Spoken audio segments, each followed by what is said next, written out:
Hi ladies, all right, so I want to give you a little bit of a supplemental video on transformations of functions, and I want to take a look a little bit at your homework assignment. So the questions I'm going to be highlighting in your homework are numbers 3, 9, and 10, and I want to apologize for that square. I will delete that on your homework assignment, but if you saw that, that's where that came from. So I want to take a look at these functions. I'm going to use Desmos as a tool. I've already placed them into my graphing calculator features, and we're going to be looking at them on the graph. But first, I want to go through the process of how you're going to do them by hand. So I'm going to take a look at number 3. So number 3 is f of x equals negative x plus 1 squared minus 3. So remember, the entire point of transformations is to be able to predict what this function is going to look like without creating a table of values, right? So if our process can just be defined really fast, that's what we're going to use. We're going to almost use patterns to be able to graph these functions.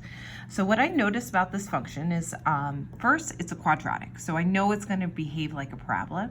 And then the second thing that I notice is that there's a reflection that's going to exist over my x-axis, and it's also going to be shifted to the left 1 and then down 3.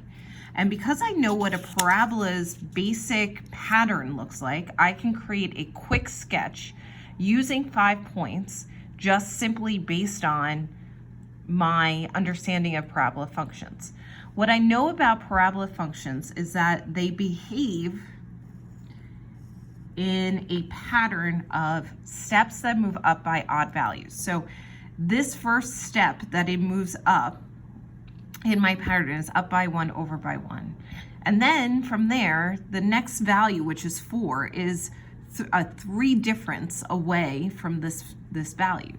So because I know this pattern of almost like up by 1 over by 1, up by 3 over by 1, I know that that's how my parabola behaves. I can almost mimic these points when I'm creating my transformation. So I know this moves to the left 1 and then down by 3. So I'm going to put a point there. That's going to be my new vertex. And it's reflected, it was reflected over the x-axis before I actually did that shift. And now I know that my points are going to follow this pattern except be moving downward. So it's down by 1 to the right by 1, and then down by 3, right 1. Now, you certainly can create a table of values and perform the transformations on those table of values, but really the goal is to have a quick image of what this graph is going to look like. Similar to when you learn lines, you learn quick patterns of graphing. That's what this is. And so I can take a look at Desmos. I'm going to turn this function on, and then I'm going to go over to my graph. And I can notice that what I graphed was correct. I moved to the left 1, down by 3. There is a reflection. And if I look at some of these points, this relationship is 1 away. And then down by 3, over by 1, there's another point there. Similarly over here, down by 3, over by 1, there's another point there. So by using the patterns that we see in the parent function, we can actually graph the transformation fairly quickly. All right. I'm going to turn this function off, and we're going to take a look at that square root one.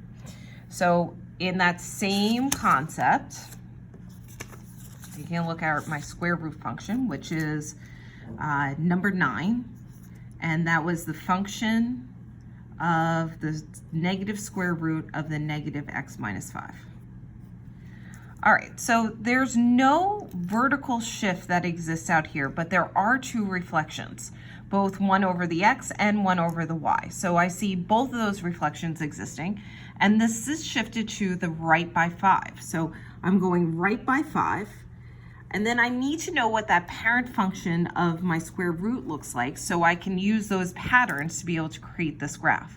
So I know that a normal square root function, when I square root 0, I get out 0. When I square root 1, I get out 1. And the next perfect square I have is 4. When I square root that, I get out 2. These patterns of like the steps almost that you take to create this function move in a very similar manner that the parabola does. This moves up by 1 over by 1. This one moves up by 1 over by 3. And we would expect that because they're kind of inverses of one another. So as I go to make my reflection of this, I'm reflecting both over x, I'm reflecting over x and I'm reflecting over y. So as I create my square root function, it's actually going to be facing down and to the left. So there's a point here, and then down 1 over 3, there's going to be another point there. And that gives me enough accurate points that I can actually create a graph of that function. And then if I want to check it out, I can look at Desmos, click on that over here, and then as I move over to my graph, I see that indeed is shifted to the right by 5. The first point I see is down by 1 to the left by 1, and then I see another one down by 1 over by 3. And that kind of creates my functional pattern so I can create an image of my graph. And the final one I want to look at is this absolute value function. So that is number 10, and that is y equals -1/2 absolute value of x minus 4 plus 4.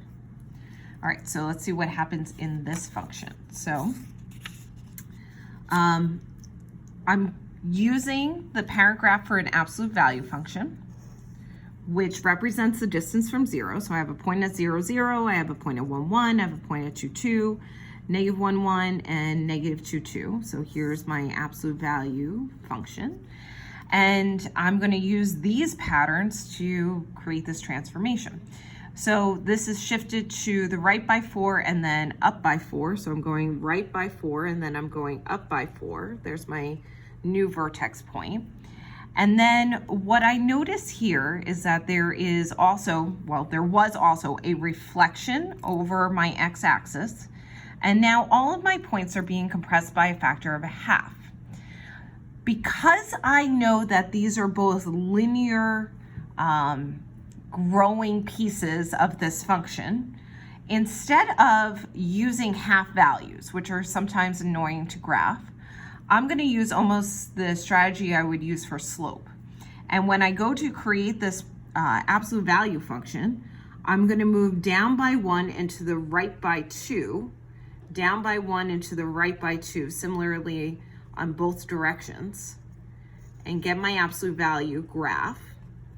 And if you notice, at 1, it is half of what it normally would be.